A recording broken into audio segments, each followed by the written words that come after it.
habis, kita ketemu lagi. Kali ini kita mau membahas ya. Ini nih perasaan yang sangat-sangat luar biasa. Rakyat tuh kayak saya disakiti hatinya ya. Bayangkan nih, ini sebetulnya BUMN ini milik negara atau milik pemerintah sih? Atau milik orang. Ya, bahkan pemilik menteri. Gitu. Kenapa saya bilang begitu? Gini loh, nanti Pak Antoni sebagai pengamat sosial media juga ya.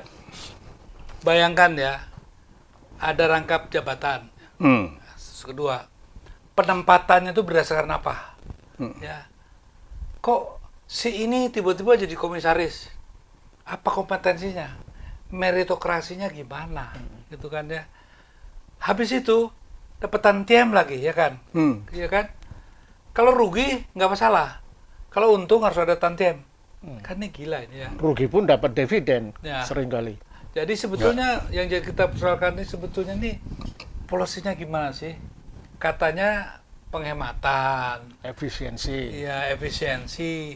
Kok kalau kita lihat ini proyek bagi-bagi, kok lebih seperti BUMN itu dijadikan satu alat untuk membangun kekuatan politik, ya Istilah yang populer menjadi ATM politik. ATM politik. Nah, ini kira-kira kita biarin aja nih, yang sering ngamatin itu kan ya. Kira-kira gimana itu? Ya, kalau saya langsung aja Mas, dari media sosial yang saya amati, jelas sekali ya, sensitivitas pemerintahan di era Prabowo ini sangat rendah ya. Banyak sekali saya perhatikan masyarakat merespon di TikTok, di Instagram yang betul-betul tidak ada sensitivitas terhadap justice ya, keadilan ekonomi dan juga politik. Misalnya gini, ini kan problemnya apa? Kan orang-orang yang sudah diangkat oleh Presiden Prabowo di kementerian dan badan-badannya itu kan bukan orang miskin ya. Biasanya orang-orang kelas menengah ke atas lah. Nah, mereka juga sudah dibiayai negara, dapat gaji dan tunjangan. Tapi kan yang beredar infonya gaji mereka nggak cukup karena sebagai menteri paling cuma belasan juta. Maka perlu dimasukkan kan 30 wakil menteri, menteri dan badan masuk menjadi komisaris 30. Bayangkan belum pernah ada presidennya. Bahkan sejelek-jeleknya Jokowi dulu nggak sebesar ini, nggak segerombolannya nggak sebanyak ini. Nah, ini sangat melukai hati rakyat karena sementara itu di televisi sering disorot, masyarakat antri untuk mencari pekerjaan. Pekerjaan dibuka lowongan 200, yang melamar antri 20.000. Nah, ini kemudian ada orang-orang yang sudah dikasih jabatan, masih diberi peluang pekerjaan yang begitu. Rezeki kan sebenarnya. Ini kan masalah rezeki. Tidak ada sensitivitas itu. Kemarin juga saya saksikan ada orang menangis karena Prabowo komplain karena menteri-menterinya sebagian, wamennya belum dapat jatah mobil dinas. Loh apa sampai segitunya nggak ada mobil dinas yang sudah ada di instansi pemerintah itu? Apakah begitu miskinnya wakil menteri atau sehingga harus yang dikeluhkan kok mereka dulu gitu? Kenapa Prabowo tidak mengeluhkan kondisi rakyat itu, Mas? Jadi problem utama menurut saya itu tadi, ini tata aturan kenegaraan menjadi kacau gitu. Tidak bisa membedakan ya antara siapa regulator, eksekutor, pemonitor dengan operator di BUMN ini sekarang ini. Nanti soal ekonomi biar. Tapi jumlah BUMN itu Mas, resminya kan 65. Tetapi dengan anak cucu BUMN ada 800. Nah, kalau setiap BUMN pukul rata, sedikitnya ada 5 saja komisarisnya. Dan yang saya tahu sekarang itu rata-rata 7 malah, atau 8 ada yang 9. 4.000 tuh ya? Berarti 4.000. 40.000. Kalau gajinya masing-masing mini... 40.000. Kalau 5 kali 800. Iya, 40.000. Gila. Nah, kalau gajinya masing-masing pukul rata 20 juta aja, yang minimal itu sudah hampir 800 juta. Miliar. Harus 800 miliar tiap bulan negara. Itu sebenarnya kekayaan negara yang masuk keuntungan APBN jadi hilang untuk membayar gaji orang-orang yang... Belum tantiemnya. Betul, tantiem, juga dividen. Fasilitasnya. Nah, menyedihkan ini, Mas. Ya makanya, nah ini ya, yang sebetulnya saya sering dengar dulu, Pak Prabowo selalu bilang, saya orang sosialis, gitu ya. Sering sekali loh. Ya. Ya, dia bilang yang kapitalis ini adalah gitu, orang dekatnya, gitu ya. Nah, bagaimana Anda sebagai ekonom ya kan Wertheimer nih. Coba Anda kupas. Bagaimana kok nggak ada bau-baunya gitu? Ya, ini oke. Pertama adalah mengenai BUMN-nya ya. Sosialis ini kan sebetulnya memang salah satunya mengaktifkan peran-peran perusahaan negara. Ya, dianggapnya dengan tujuan sebetulnya memperoleh laba dan untuk dibagikan ke dalam APBN untuk kesejahteraan kan gitu. Rakyat ya. Kepada rakyat melalui APBN gitu ya.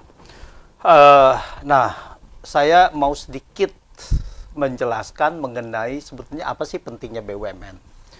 BUMN sejarahnya adalah didirikan karena perusahaan swasta itu tidak mampu untuk menjalankan tugas-tugas yang diinginkan. Misalnya adalah kereta api. Karena ini kan terlalu besar sekali, modal dan sebagainya, maka itu dijalankan oleh perusahaan negara. Utilitas, ya, misalkan perusahaan air, itu awalnya kebanyakan perusahaan negara semua gitu. Terus Telkom, ya, awalnya juga Garuda gitu. Nah ini yang, dan kemudian adalah yang menguasai hajat hidup orang banyak. Nah itu yang ada juga di dalam kita punya pasal 33. Nah sebetulnya kan ke situ gitu. Tapi kemudian mereka, dan ada satu lagi di zaman Pak Harto adalah penguasaan sumber daya, yaitu misalkan Antam, batu bara, dan sebagainya. Dan ini sangat benar bahwa itu dikuasai oleh BUMN 100% karena hasilnya adalah sumber daya ini untuk negara dan untuk rakyat gitu. Tapi perkembangannya BUMN ini banyak memasuki bisnis-bisnis di mana bahwa sebetulnya swasta ini mampu, ya. Misalnya aja sekarang kontraktor, kontraktor jalan. Ini banyak sekarang yang karya itu kan Adikarya lah, Utama Karya, Waskita Karya. Nah, begitu. Yang sekarang berdarah-darah semua itu ya. Dan kemudian di zamannya Jokowi bahwa ini karya ini ditingkatkan lagi untuk memenuhi nafsu dia untuk membangun jalan tol. Menjadi investor. Jadi dia itu dari kontraktor menjadi investor dan mereka tidak mampu karena modal tidak ada ya. Sedikit lah untuk dibandingkan dengan investor karena investor jalan tol itu pengembaliannya itu lama, bisa berapa puluh tahun gitu. Nah ini tidak, mereka pembiayaannya melalui pembiayaan jangka pendek. Nah inilah yang kolaps, yang kemudian gagal bayar. Dan yang kedua adalah kemudian BUMN ini bersaing dengan swasta.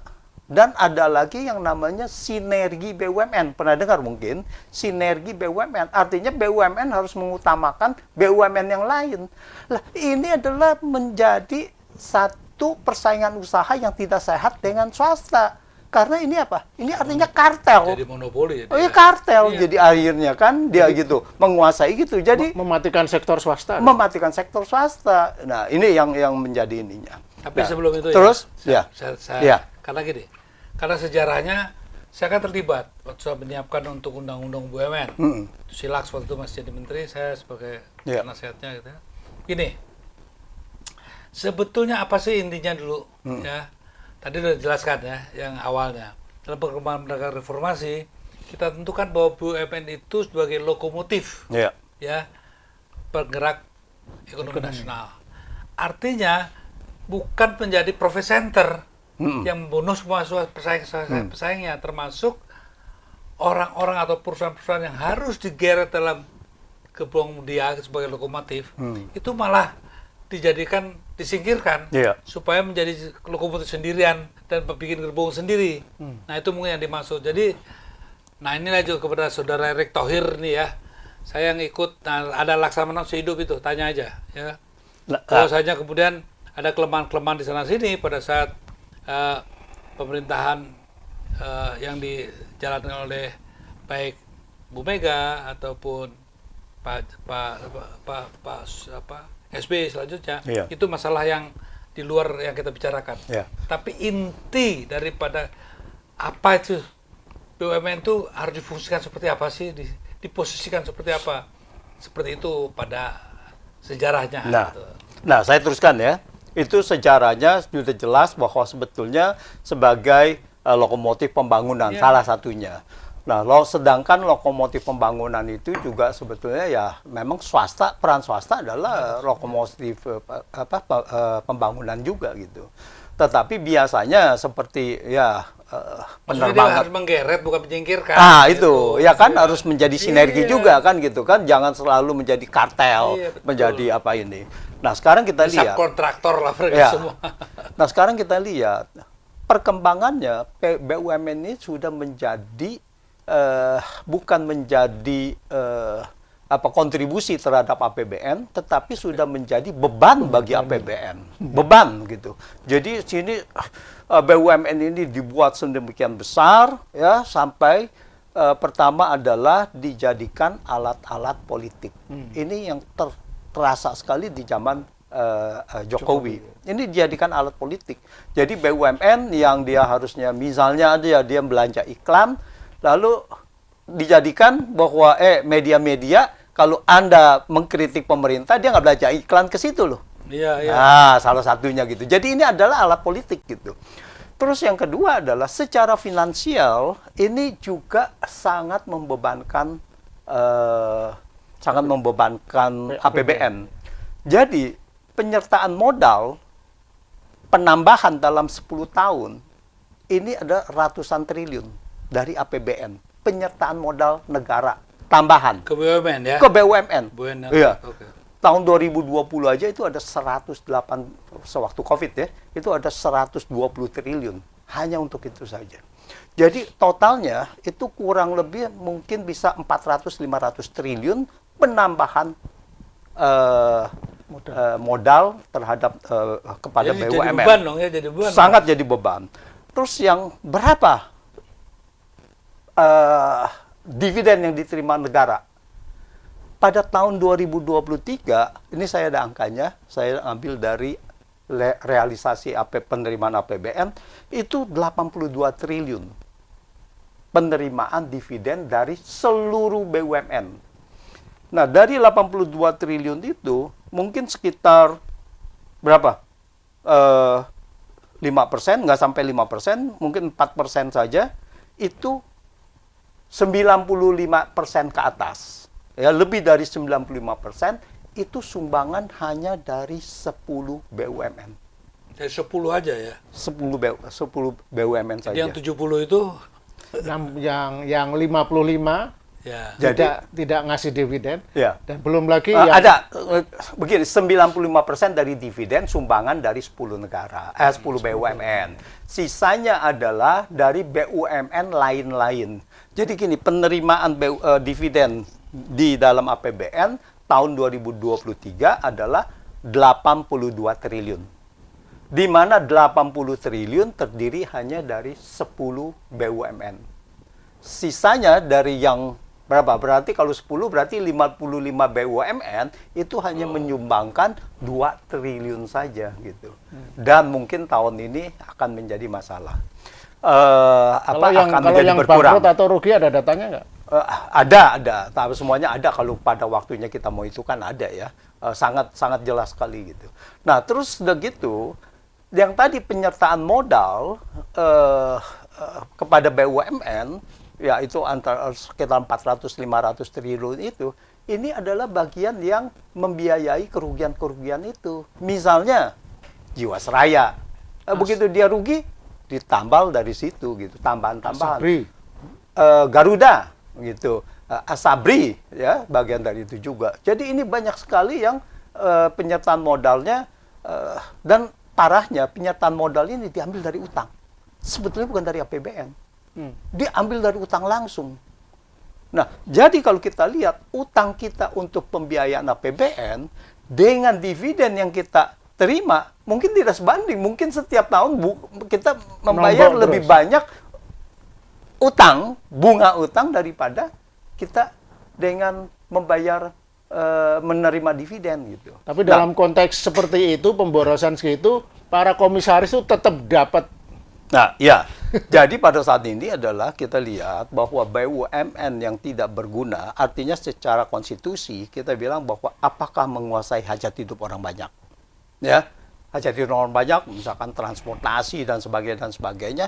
Misalnya juga waktu itu vaksin, waktu zaman COVID, itu harus dikuasai negara. Tapi enggak, vaksin malah dikasihkan ke swasta. Mereka untung berapa banyak itu? Luhut itu ya, waktu itu ya. Ya, Luhut, Erik kalau nggak salah ya, banyak lah yang begitu dia berkecimpungan di dalam vaksin-vaksin itu kan. Dan sempat dikeluarkan, sempat loh ya. Iya.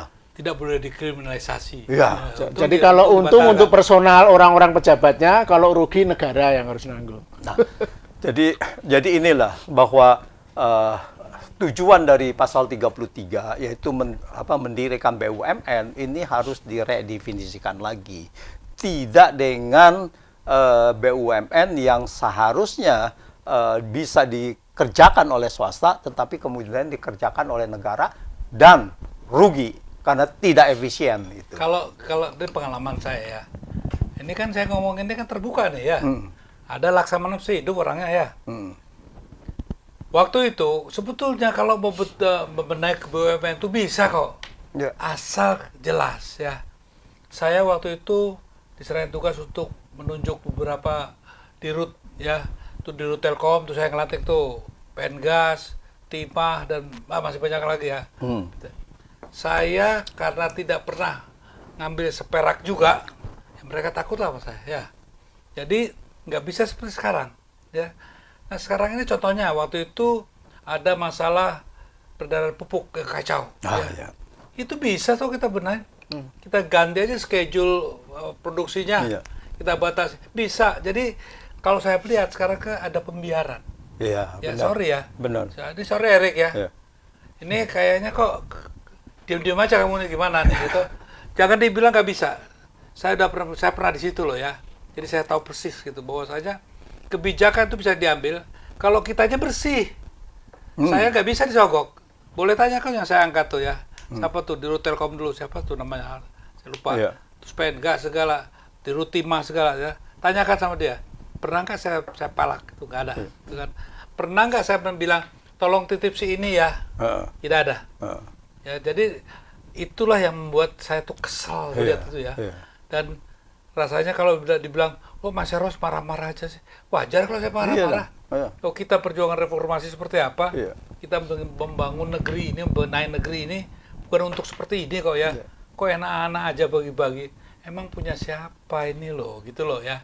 Yang paling merusak itu menurut saya Mas, ada dua aspek ya. Dari ketidakjelasan tata aturan main bernegara ini adalah dengan bagi-bagi jabatan, posisi, dan rezeki di komisaris itu. Satu, tadi Mas Hero sudah singgung, tidak ada meritokrasi. Jadi orang yang ditaruh itu hanya semata-mata orang yang loyal, kroni, atau nepotisme. Contohnya siapa itu? Aduh, lupa saya. Nanti orang-orang, nanti kita Mas. Jadi yang kedua, selain meritokrasi yang disepak begitu saja, adalah ini yang paling bahaya. Jadi bernegara, berpolitik di Indonesia ini penjilatan, psikopansi, menjadi norma. Jadi kalau ingin sukses dalam hidup, sejahtera, maka berpolitiklah, dan berpolitik dengan menjilat. Nah, karena dengan menjilat kekuasaan, menjadi budak kekuasaan, Anda akan diberi anugerah. Jadi, nah itu sudah, misalnya contohnya yang sekarang lagi banyak dipergunjingkan, ada Denny J.A. yang seorang polster, kemudian si Khodari. Ini kan orang-orang yang kalaupun dianggap ahli, itu kan cuma ahli survei. Tiba-tiba sekarang menjadi ahli minyak, menjadi komisaris di Pertamina, salah satu posisi yang katanya Plonga-Plongo pun akan dapat PHE itu kan, hulu Pertamina hulu itu adalah paling menguntungkan sebagai komisaris. Tapi di samping itu juga gini ya, mungkin ini bahasanya kita agak sedikit aja ya. Kayak memang kayak ulang masalah penjilat. Kan saya tahu bahwa saya tuh kenal Fadlizon itu dari dia mahasiswa. Dia punya integritas kok orang itu ya. Setelah masuk ke wilayah politik, kok hari kebudayaan aja harus dicocok-cocokkan dengan hari lahirnya Prabowo gitu. Dan sejarah harus ditulis ulang demi menyenangkan bos Prabowo. Nah ini kan hal yang seperti itu, saya rasa itu tadi Mas, psikopansi penjilatan yang menjadi normal. Iyalah, apapun namanya itulah istilahnya beliau. Tapi menurut saya, ngerti nggak sih kebudayaan ini? Kebudayaan itu sudah menghancurkan di seluruh dunia ya. di bisnis, semua. dia di pengelolaan negara, di masalah apa aja ya. Artinya dalam hal ini makanya saya setuju tuh kalau punya kita persoalkan ya. Tapi kan jangan kita berani kok, ada datanya kita semua ya. Kita bisa kok, ayolah gitu. Bahwa saja kalau kita ngomong gini nggak asal ngomong, nggak asal sentimen, enggak. Kalau dia bilang, Mas Eros tahu apa sih? Oh, saya pernah di situ kok. Karena ada Laksamana, tanyakan aja, ada Mbak Mega itu masih hidup ya. Bagaimana? Nah, saya sambung sedikit ya, yang tadi kan pembenahan BUMN. Ya mudah lah ya, sebetulnya sangat gampang gitu.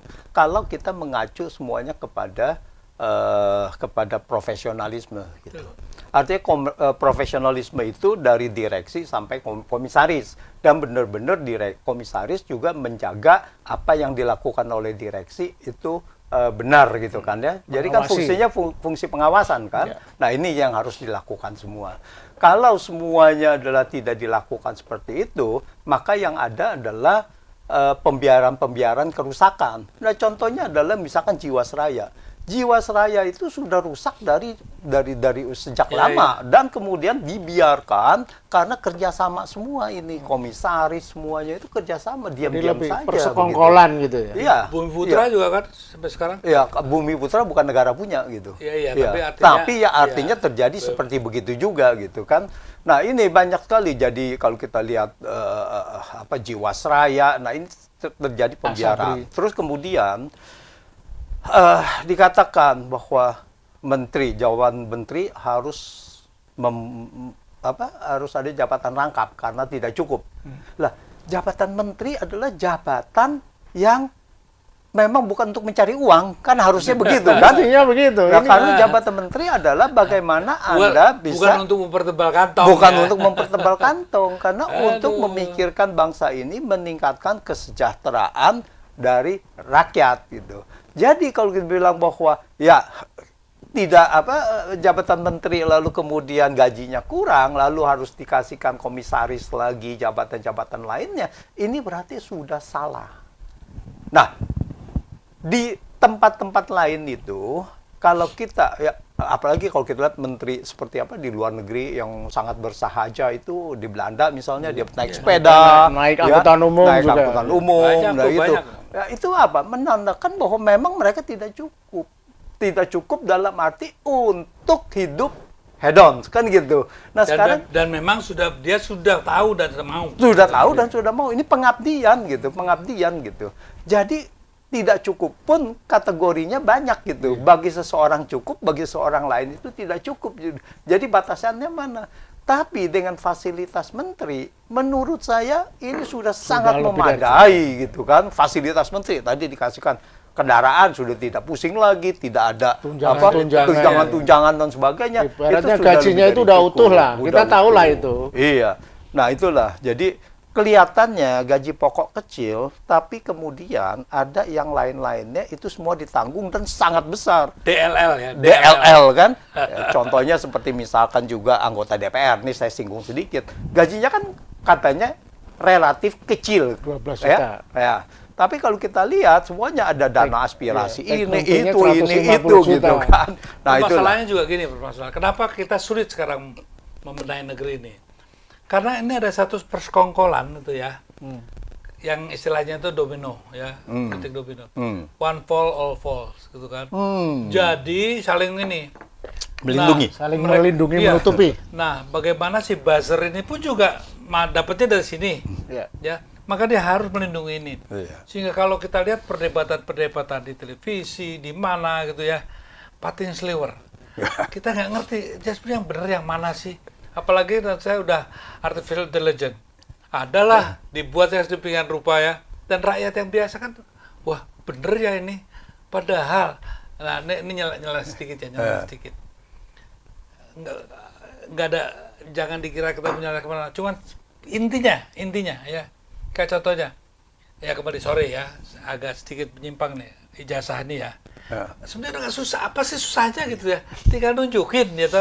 Nah, yang kedua, saya juga nggak ngerti itu, kenapa juga Mas Roy sama Pak Sabung respon ya, jangan maulah digiring-giring ke ijazah lagi gitu ya. Pegang tuh Pak Jokowi itu ijazah, buktikan Kan kebetulan Mas Rismon berdua nih sama si siapa? Sama Roy itu sudah megang, sudah motret semuanya. Iya. Pertanyaan kita kan mendasarnya. Kalau tidak ada skripsi, bisa keluar nggak ijazah? Ya sudah, ambil skripsinya aja di ini kan. Nah, sama juga sekarang kalau ditanya ya. Kenapa kok BUMN bisa begitu? Karena satu, yang melaksanakan itu tidak memberikan satu ketegasan, percontohan, dan juga sikap yang menunjukkan bahwa ini loh, saya ditugaskan sama negara untuk membenahi ini semua dan menjadikan BUMN sebagai apa yang tadi kita bicarakan pada awal. Kira-kira begitu. Artinya memang udah rusak semua. Nah, sebentar. Saya mau ini menarik nih ya mengenai ijazah ya. Ya. Jadi gak apa-apa. Kita sedikit aja gitu. Apa. Ya. Jadi kita lihat ijazah ini skripsi. Kemudian juga dibilang skripsinya hilang.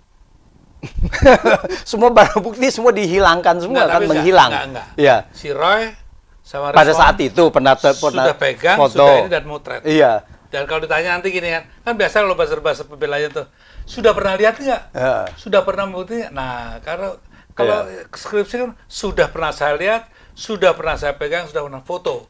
Ya kenapa mau dikirim ke ijazah? Ijazah itu udah skripsinya aja ya, ditegasin ya. Itulah, udah dikekepin begini ya kan. Aneh juga kalau memang mau melihat rakyatnya tenang. Kalau saya sebagai bapak nih, Pak, Bu saya diminta dong cuma lihat ijazahnya aja. Ya sekili gitu. Lihat udah selesai kan?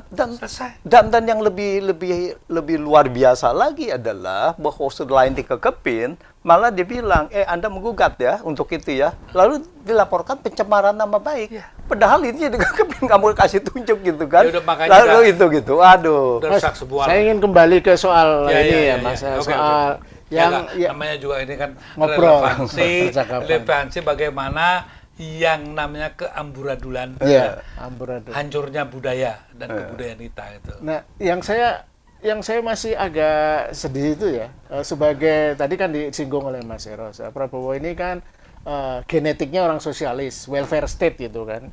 Loh, ya welfare state itu kan rakyat dulu dong yang dimakmurkan. Kalau rakyat sudah makmur, barulah pejabatnya. Nah, ketika milih-milih orang dulu yang gemuk ini kan, pemerintahan yang begitu gemuk, kan mestinya ditanya dong, bisa nggak kamu saya tunjuk, tetapi kemudian kamu nggak mengharapkan kita lengkapi lah segala fasilitas, tapi kamu tidak mengharapkan.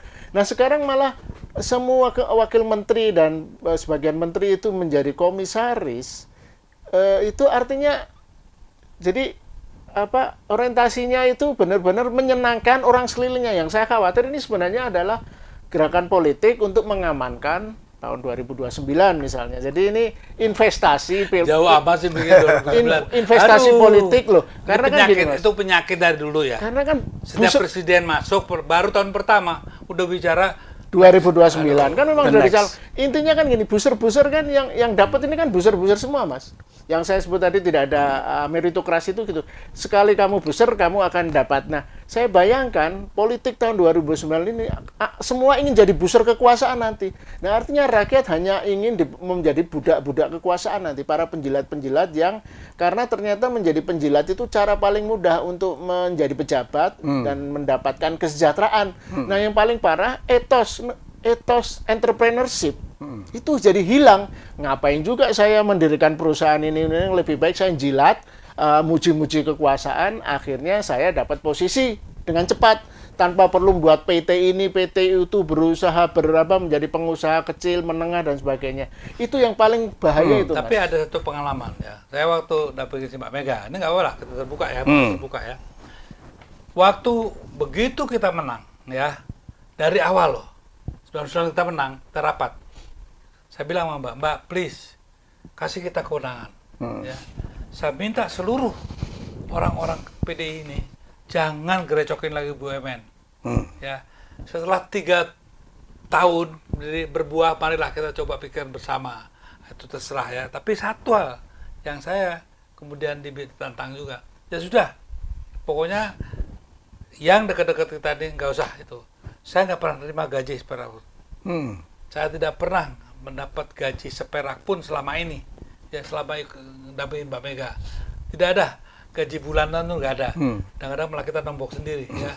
Beberapa orang yang saya kenal begitu juga. Jadi memang sudah ini kan tergantung mau jadi apa nih negara ini dipimpin oleh Mas Prabowo ini ya. Bisa kok kalau punya dibilang udah kamu nggak usah terima gaji dulu. Nggak mau ya sudah ganti yang lain kan itu bisa kok. Mas mungkin pertanyaan untuk berdua nih.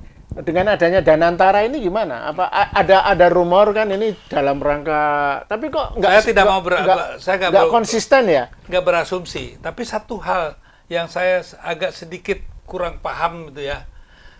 Ini aja kontrolnya udah nggak benar ya. Kok semua disatukan ke sana ya. Dan mereka ini kan track recordnya kita tahu juga. Mau jadi apa lagi? Saya juga nggak ngerti. Tapi kan saya tidak boleh berasumsi ya berdasarkan apa-apa yang belum saya bisa detek secara pasti. Tapi kalau saya pikirkan hanya pertanyaan timbulnya, apa benar nih bisa jalan itu ya sesuai yang direncanakan? Karena kan sudah ada dulu. Saya juga ikut kok ada tuh para dirut-dirutnya apa namanya itu? Yang sebelum ini ada tuh yang LPI, ya, Lembaga Pengelola Investasi, nah, itu. Yang namanya INA itu. Kan saya juga ikut kok rapat 2 kali rapat pertamanya ya. Oh ya. Jadi itu aja terus aja nggak jalan. Nggak jalan. Ya. Saya yang khawatir itu Indonesia menjadi totalitarianisme ekonomi sekarang. Jadi ekonomi hanya mengerucut untuk sekeliling orang-orang di kekuasaan. Nah, secara ekonomi gimana itu? BUMN ini dan kemudian Danantara apakah akan membantu membangun Indonesia secara ekonomi menjadi lebih kuat? Yang seperti saya katakan, tidak ada kekuatan di satu negara pun yang hanya mengandalkan yaitu BUMN. Ya. Ini sudah dibuktikan bahwa dalam skala yang besar negara komunis itu adalah mengandalkan sovereign states, companies. Ya, dia BUMN. Ya, BUMN dia itu sampai ke level bawah, sampai ke desa itu kan, desa. Nah, sekarang pun kita sudah mengacu kepada situ. Jadi ada BUMDes kan gitu, BUMN desa. Kita ada BUMN, ada BUMN daerah, ada BUMN desa kan gitu kan.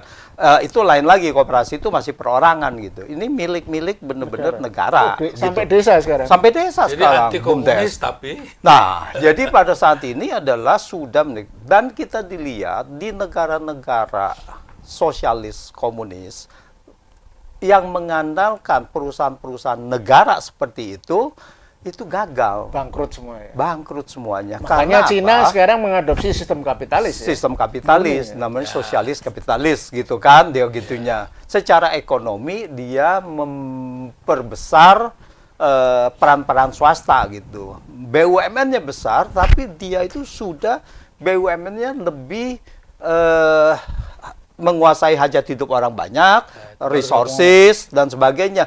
BUMN-nya lebih ke sana gitu. Tapi yang lainnya sudah di Oke lah, jadi gitu. Gini lah. Kita tetap, saya rasa kita perlu BUMN dalam konteks penjabaran pasal 33. Iya. Ya, Undang-Undang 45. Hajat hidup orang banyak dan sebagainya. Batasi jumlahnya 15 saja lah maksimal. Dan jangan sampai sekarang kan, gara-gara lo BUMN malah ngurusin yang lain, yang penting malah dikasihin ke orang-orang individu itu, sehingga akhirnya pembangkrutan dan katakanlah selling the country gitu kan kepada individu-individu. Selling the country for the crony. Iya, for the crony. Nah ini kan justru BUMN-nya malah nggak berfungsi. Ya. Nah untuk itu kita minta dalam percakapan ini mudah-mudahan nih, Saudara Erik kalau mau kita sama-sama ngobrol silakan, ya toh. Cuman yang jelas bahwa BUMN yang sekarang ada tidak berfungsi sebagaimana harapan yang membebani negara. Kita desain dulu. Ada Saudara Laks juga terlepas dari mungkin semasa dia bertajuk pasti ada kritiknya ya.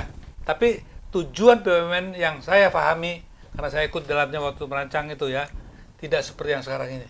Sudah jadi melenceng. Ayolah kita kembalilah. Ayo kita bangun negeri ini dengan niat yang baik. Saya juga kepada teman-teman muda, para politisi muda, jangan cepet-cepet lah, ya.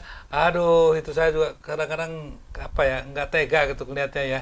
Ya tidak semuanya, banyak saya lihat juga wamen-wamen itu yang juga punya integritas adalah ya. Sayangnya cuma sangat sedikit itu kan ya.